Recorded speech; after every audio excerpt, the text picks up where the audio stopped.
बिस्मिल्लाहिर्रहमानिर्रहीम। शुरू अल्लाह के नाम से जो बड़ा मेहरबान निहायत रहम वाला है। अस्सलामु अलैकुम नाज़रीन।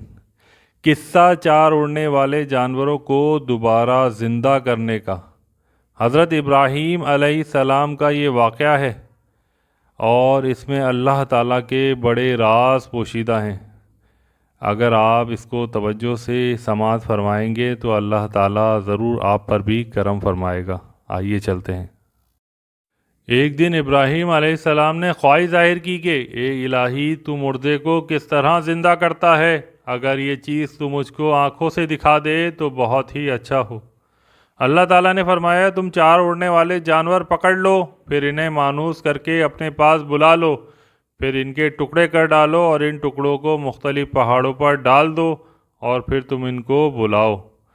तुम्हारी आवाज़ पर अपने जिस्म की तरफ हर टुकड़ा आएगा और वो मेरे हुक्म से अपनी पहली वाली हालत पर आ जाएंगे और सब के सब ज़िंदा हो जाएंगे। बहुक्म इलाही हज़रत इब्राहीम अलैहिस्सलाम जानवर लाए। एक इनमें मोर था, दूसरा मुर्ग़, तीसरा कौवा और चौथा कबूतर था। उन्होंने इनको अपने पास बुलाया और अच्छी तरह से अपने से हिलाया। जब इनको इत्मीनान हो गया कि ये इनसे अच्छी तरह मानूस हो चुके हैं और इनको पहचान भी लिया है ताकि भूल भी ना होने पाए, फिर एक दिन इन सब को ज़िबा कर डाला और इसकी तकसीम इस तरह की कि एक पहाड़ पर इन चारों के सर रखे, दूसरे पर पाँव, तीसरे पर धड़ और चौथे पर इनके तमाम परों को रखा और अपने दिल में इत्मीनान कर लिया कि मालिक कुद्दूस की कुदरत के मनाजिर देखेंगे। फिर उन्होंने दरमियान में खड़े होकर एक जानवर को पुकारा तो इसका सर उठकर हवा में खड़ा हुआ और फिर कुछ देर में धड़ इससे आकर मिल गया, फिर पाँव मिले और आखिर में पर आकर मिल गए। जब वो अपनी पहली हालत में हो गए तो वो दौड़ता चला आया। इसी तरह चारों जानवर बारी बारी दुरुस्त होते गए और अपने अपने आज़ा से मिलकर सही सालिम अपनी असल हालत में उड़ते हुए हाजिर हो गए। हज़रत इब्राहीम अलैहिस्सलाम अब औलाद की तरफ से मायूस थे और इस वक्त इनकी उम्र 90 बरस की थी। अब तक हज़रत सारा से कोई बेटा नहीं हुआ था। वो मायूस होकर गाय के बछड़े को सोने का गुलूबंद पहनाकर इसकी परवरिश करने लगीं।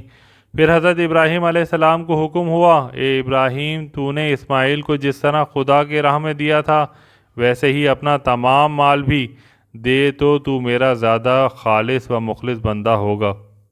फिर हज़रत इब्राहीम अलैहिस्सलाम ने अपना तमाम माल फ़कीरों को लुटा दिया।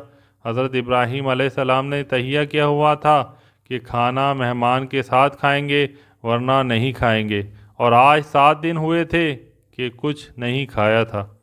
अल्लाह ताला के हुक्म से 12 अफराद जवान और नेक ग़ुलामों के मिसल हज़रत इब्राहीम अलैहिस्सलाम के पास आए, जिनके हाथ पकड़कर हज़रत इब्राहीम अलैहिस्सलाम अपने घर ले गए। हज़रत इब्राहीम अलैहिस्सलाम ने फरमाया, ए सारा, 7 दिन बाद आज मेहमान आए हैं, जो चीज़ तुम्हें सबसे ज़्यादा अजीज़ रखती हो वही चीज़ ले आओ। हज़रत सारा बोली, मुझे बछड़े से ज़्यादा कोई चीज़ अजीज़ नहीं है, इसे मैंने बेटे की तरह पाला है। अगर आप फरमाएं तो मैं इसको कुर्बान करके और भून कर आपके मेहमानों के सामने ला कर रख दूँ। चुनांचे इब्राहीम अलैहिस्सलाम ने इसे इसी वक्त ज़िबा किया और इसको भूनकर मेहमानों के सामने लाकर रखा और ख़ुद भी इन मेहमानों के साथ सर नीचे किए खाने लगे।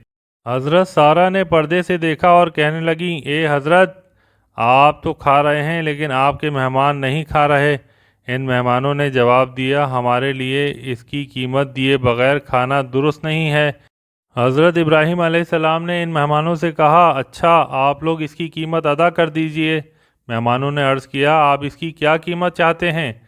जिस पर आपने मेहमानों से फरमाया, इसकी कीमत तो यह है कि आप लोग बिस्मिल्लाहिर्रहमानिर्रहीम कहकर खाना शुरू करें और जब खाने से फ़ारिग हो जाएं तो फिर अल्हम्दुलिल्लाह कहना ही इसकी कीमत है।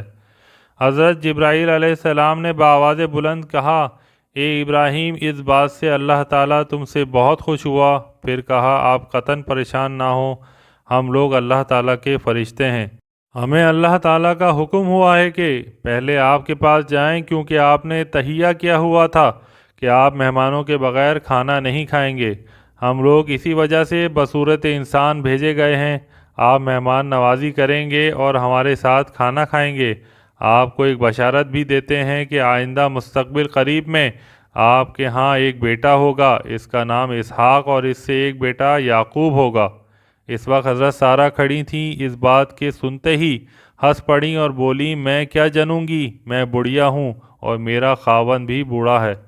یہ عجیب بات ہے۔ فرشتے بولے کیا تم اللہ تعالیٰ کے حکم پر حیران ہوتی ہو؟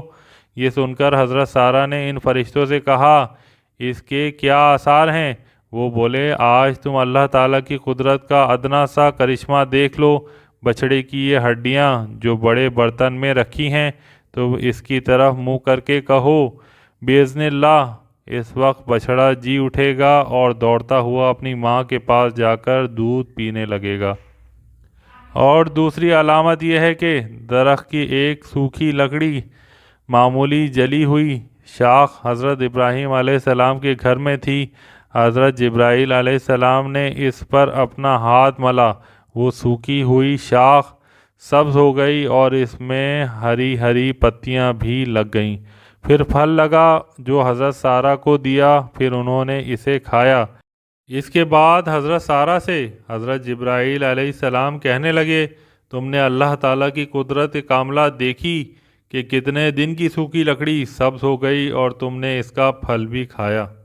تو کیا رب العزت کی قدرت سے دور ہے کہ وہ تم کو ایسے وقت میں ایک نیک اور صالح بیٹا عطا فرمائے جس کا نام اسحاق ہوگا۔